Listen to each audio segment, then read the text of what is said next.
Almost ಒಂದು 70 ಆಗಿದೆ ಅಮ್ಮ. ಹೌದು. ಇದೇನು ಶೇಪ್ ಇದೇ ಥರನಾ, ಯಾವುದೇ ಶೇಪ್ ಬೇಕಾಗಿಲ್ಲ? ಹೌದು, ಇದಕ್ಕೇನು ಪರ್ಟಿಕ್ಯುಲರ್ ಶೇಪ್ ಸೈಜ್ ಏನೂ ಇಲ್ಲ. ದೊಡ್ಡದಾಗಿ ವಡೆ ಥರನೂ ಮಾಡ್ಕೋಬೋದು. ಗೋಲ್ಡನ್ ಕಲರ್ ಬಂದಾಗ ಗೋಲ್ಡನ್ ಕಲರ್ ಬರೋದು. ಹೌದು, ಇದೇ ಕಲರ್ ಬಜ್ಜಿ ಥರ ಬರುತ್ತೆ. ಬಜ್ಜಿ ಥರ ಬಟ್ ಟೇಸ್ಟ್ ಚೆನ್ನಾಗಿರುತ್ತೆ.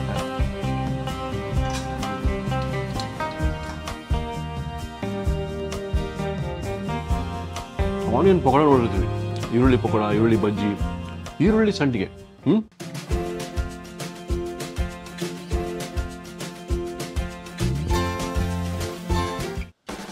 ನಮಸ್ಕಾರ ವೀಕ್ಷಕ ಬಂಧುಗಳೇ, ಶಾಂತಿ ಗಣೇಶ್ ಅವರು ಮದ್ರಾಸ್ ಶೈಲಿಯ ರೆಸಿಪಿಗಳನ್ನ ತೋರಿಸ್ತಾನೆ ಇದ್ದಾರೆ ನಮ್ಮ ಚಾನಲಲ್ಲಿ.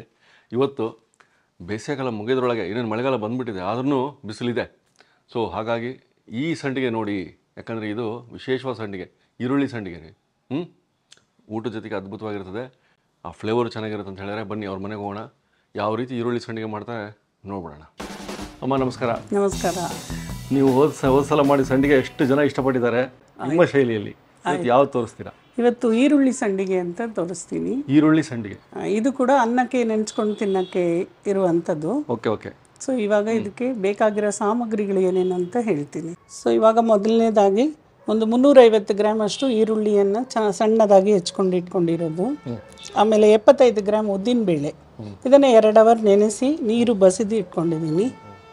ಆಮೇಲೆ ಇದಕ್ಕೆ ಬೇಕಾಗಿರೋದು ಕರಿಬೇವಿನ ಸೊಪ್ಪು, ಕೊತ್ತಂಬರಿ ಸೊಪ್ಪು, ಉಪ್ಪು ರುಚಿಗೆ ತಕ್ಕಷ್ಟು, ಬೆಳ್ಳುಳ್ಳಿ ಮತ್ತು ರೆಡ್ ಚಿಲ್ಲೀಸು, ಕೆಂಪು ಮೆಣಸಿನ್ಕಾಯಿ.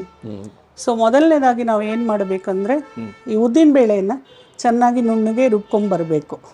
ಸೊ ನಾನಿವಾಗ ಉದ್ದಿನಬೇಳೆಯನ್ನು ರುಬ್ಕೊಂಡ್ಬರ್ತೀನಿ. ಮಿಕ್ಕಿದ ಐಟಮ್ಸ್ ಮಾಡ್ತಾ ಹೇಳ್ಬಿಡೋಣ. ಸೊ ಇವಾಗ ಉದ್ದಿನಬೇಳೆದು 2 ಅವರ್ ನೆನೆಸಿ ಇದನ್ನು ಚೆನ್ನಾಗಿ ನೈಸಾಗಿ ವಡೆಗೆ ರುಬ್ಕೋಬೇಕು. ನೋಡಿ ಎಷ್ಟು ಸ್ಮೂತ್ ಆಗಿದೆ, ನೀರು ಜಾಸ್ತಿ ಹಾಕಬಾರ್ದು. ಸೊ ಈಗ ನೋಡಿದರೆ ಹಿಂಗೆ ಬಿದ್ದರೆ ಹಿಂಗೆ ಬೀಳಬೇಕು ಅಷ್ಟೇ, ಆ ಹದಕ್ಕೆ ಇರಬೇಕು ಈ ಕನ್ಸಿಸ್ಟೆನ್ಸಿ.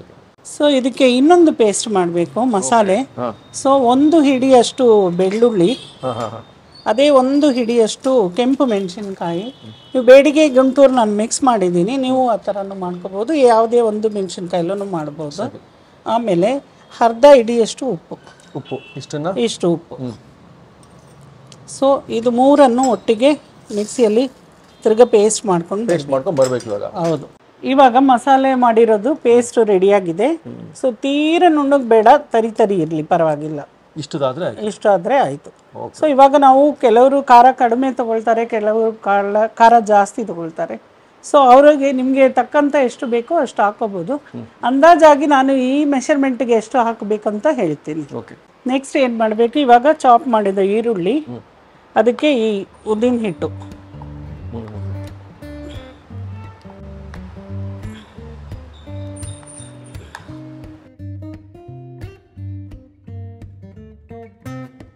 ಇವಾಗ ಉದ್ದಿನ ಹಿಟ್ಟು ಏನು ರುಬ್ಕೊಂಡಿದ್ದೀವೋ ಅದನ್ನು ಹಾಕಿ ಆಯಿತು. ನೆಕ್ಸ್ಟ್ ಮಸಾಲೆ,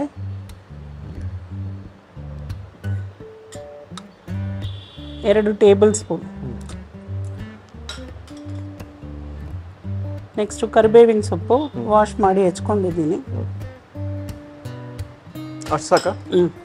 ಅಂದರೆ ನೀವು ತೊಗೊಂಡಿರೋದು ಇವಾಗ 3 ಬೇಳೆಷ್ಟು ಅಷ್ಟೇ. ಎಷ್ಟು ಕೊತ್ತಂಬರಿ ಸೊಪ್ಪು ಅಷ್ಟೇ.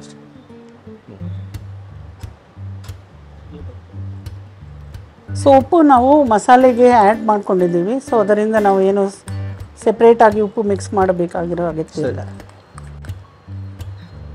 ಇದು ಚೆನ್ನಾಗಿ ಮಿಕ್ಸ್ ಆಗಬೇಕು.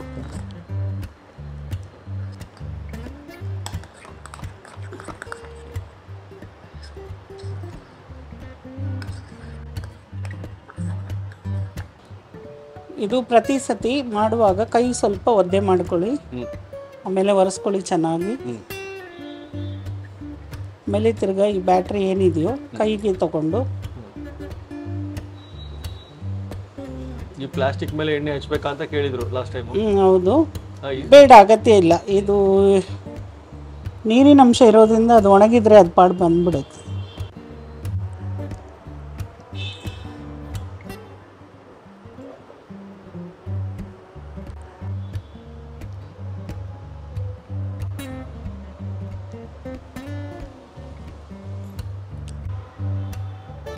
ಇಷ್ಟು ತೊಗೊಂಡಿರೋ ಹಿಟ್ಟಲ್ಲಿ ಎಷ್ಟು ಸಂಡಿಗೆ ಆಗ್ತದೆ ಈ ಥರದ್ದು?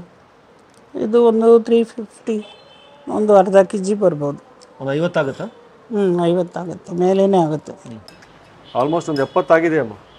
ಹೌದು. ಇದೇನು ಶೇಪ್ ಇದೇ ಥರನಾ, ಯಾವುದೇ ಶೇಪ್ ಬೇಕಾಗಿಲ್ಲ? ಹೌದು, ಇದಕ್ಕೇನು ಪರ್ಟಿಕ್ಯುಲರ್ ಶೇಪ್ ಸೈಜ್ ಏನೂ ಇಲ್ಲ. ಏನಿಲ್ಲ, ದೊಡ್ಡದಾಗಿ ವಡೆ ಥರನೂ ಮಾಡ್ಕೋಬಹುದು. ಸೊ ಇವಾಗ ಇದನ್ನ ಆಕ್ಚುಲಿ ಡೈರೆಕ್ಟ್ ಬಿಸಿಲಲ್ಲೇ ಹಾಕಿದ್ರೆ ಒಳ್ಳೇದು.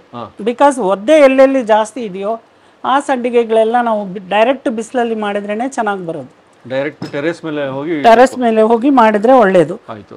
ಸೊ ಕೆಲವರಿಗೆ ಆಗಲ್ಲ ಮಾಡಬೇಕು ಅನ್ನೋರು ಈ ತರ ಮಾಡ್ಕೋಬಹುದು. ಡೈನಿಂಗ್ ಟೇಬಲ್ ಮೇಲೆ ಫಸ್ಟ್ ಡೇ ಇಟ್ಬಿಟ್ಟು ಸೆಕೆಂಡ್ ಡೇ ಥರ್ಡ್ ಡೇ ಮೇಲೇನು ಒಣಗಿ ಹಾಕಬಹುದು. ಡೈನಿಂಗ್ ಟೇಬಲ್ ಮೇಲೆ ಫ್ಯಾನ್ ಆನ್ ಮಾಡಿ ಇಡಬೇಕಾ? ಫ್ಯಾನ್ ಆನ್ ಮಾಡಬೇಕಂತ ಅಗತ್ಯ ಇಲ್ಲ. ಈಗ ಮನೆ ಒಳಗನೆ ಹಂಗೆ ಉರಿತಾ ಇರೋ ಬಿಸಿಲಿಗೆ ಒಣಗೋಗುತ್ತೆ. ಬಿಸಿಗೆ 4th ಡೇ ಫ್ರೈ ಮಾಡಿ ಯೂಸ್ ಮಾಡಬಹುದು. ಸೊ ಇದು ರೈಸ್ಗೆ ಸೈಡ್ ಡಿಶ್ ಆಗಿ ಯೂಸ್ ಮಾಡಬೇಕು ಇದು. ಸೊ ಇನ್ನೊಂದು ಕೆಲವರು ಸಾರಿಗೆಲ್ಲ ಮಾಡೋದು ನನ್ನ ಫ್ರೆಂಡ್ಸ್ ಎಲ್ಲ ಕೇಳ್ತಾರೆ ನನಗೆ. ಅದು ನೆಕ್ಸ್ಟ್ ಮುಂದಿನ ಎಪಿಸೋಡಲ್ಲಿ ಸಾರಿಗೆ ಹಾಕೋ ಸಂಡಿಗೆ ಅಂತಲೇ ಒಂದು ಸೆಪರೇಟ್ ಆಗಿದೆ. ಸೊ ಅದನ್ನು ಮುಂದಿನ ಎಪಿಸೋಡಲ್ಲಿ ನಾನು ತೋರಿಸ್ಕೊಡ್ತೀನಿ. ಸರಿ ಸರಿ. ಇವಾಗ ಇದು ಮುಂದಿನ ಪ್ರಕ್ರಿಯೆ, ಇದರ ಮುಂದಿನ ಪ್ರಕ್ರಿಯೆ ಒಣಗ ಹಾಕಿಸ್ಬೇಕು ಅಷ್ಟೇ. ಒಣ ಹಾಕ್ಬಿಡೋದು. ಸೊ ಡೈರೆಕ್ಟ್ ಅಡ್ವೈಸಬಲ್ ಏನಂದ್ರೆ ಬಿಸಿಲಿಗೆ ಡೈರೆಕ್ಟ್ ಎಲ್ಲಿ ಬಿಸಿಲಿದೆಯೋ ಅಲ್ಲೇ ಫಸ್ಟ್ ಡೇನೇ ಡೈರೆಕ್ಟ್ ಆಗಿ ಹಾಕಿದ್ರೆ ಇನ್ನೂ ಒಳ್ಳೇದು. ಸೊ ನಾವು 3 ದಿನ ನಂತರ ಯಾವ ತರ ಇದಾಗಿದೆ ಅಂತ ತೋರಿಸೋಣ. ಓಕೆನಾ? ಓಕೆ, ಆಮೇಲೆ ಫ್ರೈ ಮಾಡಿನೂ ತೋರಿಸೋಣ. ಅದು ಫ್ರೈ ಮಾಡಿ ತೋರಿಸೋಣ. ಓಕೆ.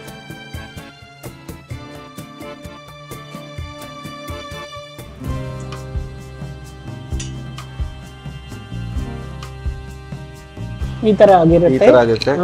ಇದೇ ನೀವು ಫ್ರೈ ಮಾಡುವಾಗ ಎಣ್ಣೆ ತುಂಬಾ ಕಾಯಿಸ್ಬಾರ್ದು. ಮೀಡಿಯಂ ಹೀಟ್ ಅಲ್ಲಿ ಇರುವಾಗ ಹಾಕಿ ತೆಗಿಬೇಕು. ಬಿಕಾಸ್ ಈರುಳ್ಳಿ ಅಲ್ವಾ, ಅದು ಕೆಂಪು ಕಲರ್ ಬೇಗ ಬಂದ್ಬಿಡುತ್ತೆ, ಆಮೇಲೆ ಬೆಂದಿರಲ್ಲ. ಸ್ವಲ್ಪ ನಿಧಾನಕ್ಕೆ ಸಣ್ಣ ಉರಿಯಲ್ಲಿ ಇಟ್ಬಿಟ್ಟು ಮಾಡ್ಬೇಕು. ಸೊ ಇದನ್ನ ನೀವು ಕರ್ಡ್ ರೈಸು, ರಸಂ ರೈಸು, ಯಾವ್ದೇ ಅದ್ರ ಪಲ್ಯ ಏನಿಲ್ಲ ಅಂದ್ರೆ ಇದು ಸೈಡ್ ಡಿಶ್ ಆಗಿ ಯೂಸ್ ಮಾಡ್ಕೊ. ಫ್ರೈ ಮಾಡ್ಬಿಟ್ಟು ಯಾವ ರೀತಿ ಬರುತ್ತೆ ಅಂತ ನೋಡೋಣ. ಇದು ಈ ಸಂಡಿಗೆ ಅರಳಲ್ಲ, ಜಸ್ಟ್ ಈರುಳ್ಳಿ ಇರೋದ್ರಿಂದ ಸ್ವಲ್ಪ ಸಿಮ್ ಅಲ್ಲಿ ಇಟ್ಕೊಂಡು ಫ್ರೈ ಮಾಡ್ಬೇಕಲ್ಲ, ತುಂಬಾ ಕೆಂಪಗಾಗ್ಬಿಡುತ್ತೆ. ಎಷ್ಟೊತ್ತು ಈ ತರ ಫ್ರೈ ಮಾಡಬೇಕು? ಅಷ್ಟೇ, ಮುಗೀತು. ಗೋಲ್ಡನ್ ಕಲರ್ ಬಂದಾಗ ತೆಗಿತಾರೆ. ಇದು ಗೋಲ್ಡನ್ ಕಲರ್ ಬರೋದು? ಹೌದು, ಇದೇ ಕಲರ್ ಬರೋದು. ಬಜ್ಜಿ ತರ ಬರುತ್ತೆ. ಬಜ್ಜಿ ತರ ಬರುತ್ತೆ. ಬಟ್ ಟೇಸ್ಟ್ ಚೆನ್ನಾಗಿರುತ್ತೆ.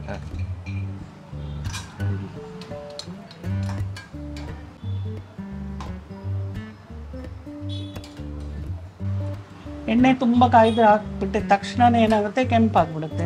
ಸೊ ಅವಾಗ ಟೇಸ್ಟ್ ಬರಲ್ಲ. ಹೌದೌದು.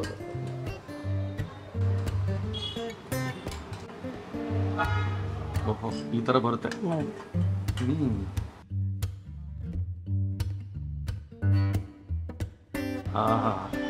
ಸೂಪರ್, ಅದ್ಭುತ. ಸೊ ಇದು ನಾವು ಮಾಡೋ ಈರುಳ್ಳಿ ಸಂಡಿಗೆ. ಸೊ ಇದು ಯಾವಾಗ್ಲೂ ಕ್ರಿಸ್ಪಿಯಾಗೇ ಇರುತ್ತೆ.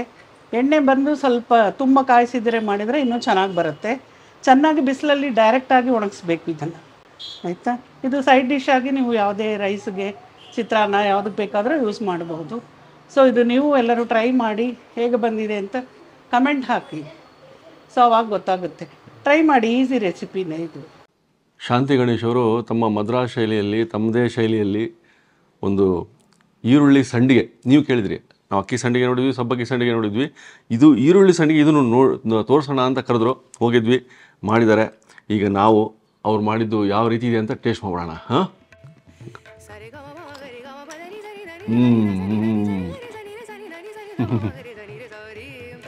ಆನಿಯನ್ ಪಕೋಡ ನೋಡಿರ್ತೀವಿ, ಈರುಳ್ಳಿ ಪಕೋಡ, ಈರುಳ್ಳಿ ಬಜ್ಜಿ, ಈರುಳ್ಳಿ ಸಂಡಿಗೆ. ಆ ಈರುಳ್ಳಿ ಫ್ಲೇವರ್ ಒಟ್ಟಿಗೆ ಎಲ್ಲ ಇಂಗ್ರೀಡಿಯೆಂಟ್ಸನ್ನು ಬಾಯಲ್ಲಿ ವಿಶೇಷವಾಗಿ ವಿಭಿನ್ನವಾಗಿ ತೋರಿಸುತ್ತೆ ಆ ಫ್ಲೇವರ್ನ ನಿಮ್ಮ ನಾಲ್ಗೆ ರುಚಿಗೆ. ಯಾವುದೇ ಊಟ ಇರಲಿ, ಊಟದೊಟ್ಟಿಗೆ ಅದ್ಭುತವಾದ ಕಾಂಬಿನೇಷನ್ ಇದು. ಈರುಳ್ಳಿ ಸಂಡಿಗೆ, ಬಾಬಾ ಎಷ್ಟು ರುಚಿಯಾಗಿದೆ. ಇಂಗ್ರೀಡಿಯೆಂಟ್ಸ್ ಎಲ್ಲ ನಿಮಗೆ ಹಾಕ್ಕೊಂಡಿರೋ ಪ್ರತಿಯೊಂದು ಪದಾರ್ಥನೂ ಫ್ಲೇವರ್ಫುಲ್ಲಾಗಿ ನಿಮಗೆ ನಾಲ್ಗೆ ಮೇಲೆ ರುಚಿ ತೋರಿಸುತ್ತೆ. ಮನೇಲಿ ಮಾಡ್ಕೊಳ್ಳಿ. ಹೆಂಗೆ ಬಂತು ನಮ್ಗೆ ಹೇಳಿ. ಹಾಗಾದರೆ ಮುಂದಿನ ಎಪಿಸೋಡಲ್ಲಿ ನಾವು ಯಾವ ರೆಸಿಪಿನ ಅವರಿಂದ ಮಾಡ್ಸೋಣ ಅಂತ ನೀವೇ ಕಾಮೆಂಟಾಗಿ ತಿಳಿಸಿ. ಮತ್ತೆ ಸಿಗೋಣ. ನಮಸ್ಕಾರ.